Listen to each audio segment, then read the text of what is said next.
पे सादे पेपर पे हमसे साइन करवा के फिर अपना जो भी लिखे हूँ। हम तो गरीब आदमी, हम खुद मरे बैठे, मेरा परिवार चला गया, बीवी मरवा दिया, धन दौलत सब छिनवा दिया, धंधा बंद करा दिया मेरा। हो सकता है योगी बाबा की निगाह खुल जाए हमसे, हो सकता है हमारा पुत्र देख लें। यूपी पुलिस ने तसल्ली से एक आम इंसान को लूटा है, बर्बाद किया है। पत्नी मर गई, बच्चे अनाथ हो गए, बच्चों के सामने पिता को जलील किया गया, जेल में ठूस दिया गया, अपराधी बना दिया गया, मुकदमा लिखा दिया गया, सबूत बना लिया गया। खाकी पर इतने गंभीर आरोपों के बाद खाक हो गई है कानून की परिभाषा, खाक में मिल चुकी है इनके ईमान की भाषा, खाकी बन गई है तमाशा। मामला क्या है, फ्लैशबैक में चलते हैं। मुझे अपनी जान का उत्तर प्रदेश की राजधानी लखनऊ में मनीष मिश्रा एक रेस्टोरेंट चलाते थे। जिससे रेस्टोरेंट किराए पर लिया था वो एक बड़े पुलिस अधिकारी का रिश्तेदार था। उसने खेल रचा, रेस्टोरेंट बेचने के नाम पर लाखों रुपए लिए और फिर टहलाने लगा। मनीष को शक हुआ तो उसके घर पहुंचे। बस यही गलती हो गई। उसके घर जाने की सजा के तौर पर एटीएम लूट, चोरी, गैंगस्टर जैसे कई केस लाद दिए गए। पत्नी ने पैरवी की कोशिश की तो कथित तौर पर उसकी हत्या करा दी गई। मासूम बच्चे अनाथ हो गए। मामला यही नहीं रुका, मनीष के ऊपर साजिशन घर के मामूली झगड़े में रेप के झूठे आरोप लगाए गए। महिला की इज्जत का सहारा लिया गया। लेकिन जब एनबीटी ऑनलाइन के कैमरे पर मनीष ने अपनी आप बीती सुनाई तो उसकी पुष्टि करने के लिए एनबीटी ऑनलाइन कथित तौर पर पीड़ित महिला के पास पहुंचा। उस महिला ने लखनऊ पुलिस की साजिश का हर किस्सा सुनाया। गए उसके लिए शिकायत लेके राहुल सर से, तो हमें ये नहीं पता था कि किस लिए क्या प्लान इनका, किस लिए ये सब कह रहे हैं हमसे, हम ये नहीं समझ पाए थे। वो हमसे कहने लगे कि हम जब शिकायत लेके गए तो कहीं मुकदमा लिखवा, तुम कैसे मुकदमा नहीं हम करवाना चाहते हैं, तो कहीं मुकदमा लिखवा दो, उसमें जो है फायदा रहेगा तुम्हारा और तुमको क्या दिक्कत रहेगी, तुम्हारी पूरी हेल्प करेंगे, यही सब हमसे कहा। मामले में सीबीसीआईडी जांच हुई तो पुलिस वाले दोषी पाए गए। सरकारी आदेश पर एफआईआर दर्ज हुई। लेकिन खेल यही खत्म नहीं होता। यूपी पुलिस के फजीहतबाजों ने एक नया खेल रचा। क्या खेल रचा, ये इस महिला से सुनिए। पेपर पे हमें कुछ पढ़ के नहीं बताया गया और ना कुछ सुनाया गया और उस पे सादे पेपर पे हमसे साइन करवा के फिर अपना जो भी लिखे हूँ, हमसे बताया नहीं गया क्योंकि हम पढ़े लिखे हैं नहीं। इतना हम पढ़े लिखे होते तो खुद ही समझ जाते, लेकिन ये बात हम नहीं समझ पाए ये लोग क्या लिख के तैयार कर रहे हैं, ये सब हम बात नहीं समझ पाए।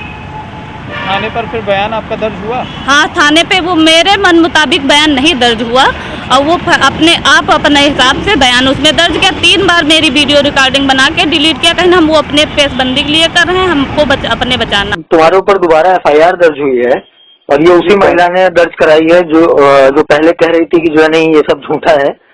जी सर, तो ये क्या मामला है? साहब, ये नेपाल सिंह राहुल सब लोगों ने हमको जान से मारने की कोशिश फिर से करी है, क्योंकि शासन से सीबीसीआईडी जांच हुई थी नेपाल सिंह की। लगभग 1 साल जांच चलने के बाद शासन ने हमको जो है दोषमुक्त कर दिया सारे मुकदमों में और नेपाल सिंह, वीरभान सिंह, पंकज राम, मिथिलेश गिरी को दोषी मानते हुए इन पर मुकदमा दर्ज किया।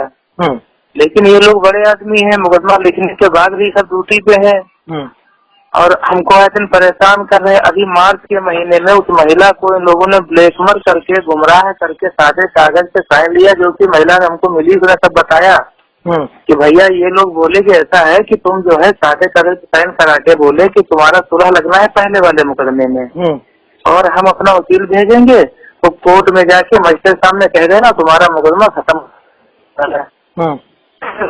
कि हमने मुकदमा दिखाया है तो उनका विरोध किया इन लोगों का, तो उसको जान से मारने के लिए उसको धमका रहे हैं। उसी में मुस्लिम है वो और एक वहीं पे मेला मैदान को चौकी इंचार्ज, ये सब लोग महिला को दबाव बना रहे हैं कि मैं तो रेप किया और वो महिला बार बार कह रही भैया मेरे साथ ऐसा कोई घटना नहीं घटी है और ये लोग तुम्हें फांसने के लिए तुम्हारा इनकाउंटर करना चाहते हैं और ये कहते हैं कि तुम कहो कि वो दल्हा बेचता है और ये महिला कह रही है कि हमने ऐसा कुछ नहीं देखा, ना मैंने कहा है और इस पे जबरदस्ती का लोग दबाव बना रहे हैं। तो जो बड़े आदमी चलते हमको अपना रहे हैं हमको मारने के लिए, हम तो गरीब आदमी, हम खुद मरे बैठे, मेरा परिवार चला गया, बीवी मरवा दिया, धन दौलत सब छिनवा दिया, धंधा बंद करा दिया मेरा।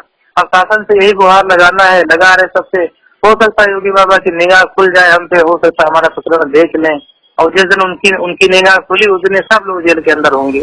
मुंह तोड़ने की धमकी दी गई क्योंकि खाकी के लंबरदारों को अपनों को बचाना है, अपने गुनाह छिपाना है, दबाना है खाकी के मर चुके अस्तित्व को, वरना सब खोखला साबित हो जाएगा। फिर खाकी वाला कैसे आईने के सामने नजरें मिलाएगा। यूपी पुलिस के लंबरदारों ने महकमे को कानून नहीं बल्कि गुंडों का साम्राज्य बना दिया है, जहां गुनाह भी खुद होता है, चिरय भी अपनी ही सुनी जाती है, फैसला भी अपने पक्ष में करने के लिए पूरी आजादी है। क्यों इन आरोपी खाकी वालों की सेवा समाप्त नहीं की गई? क्यों अब तक आरोपी खाकी वाले सलाखों के पीछे नहीं पहुंचे?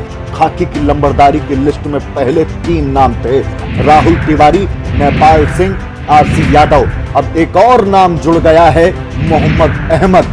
बढ़ाते जाइए गुनाह, क्योंकि यह यूपी है, यहाँ खाकी की रंगबाजी है, खाकी को आजादी है।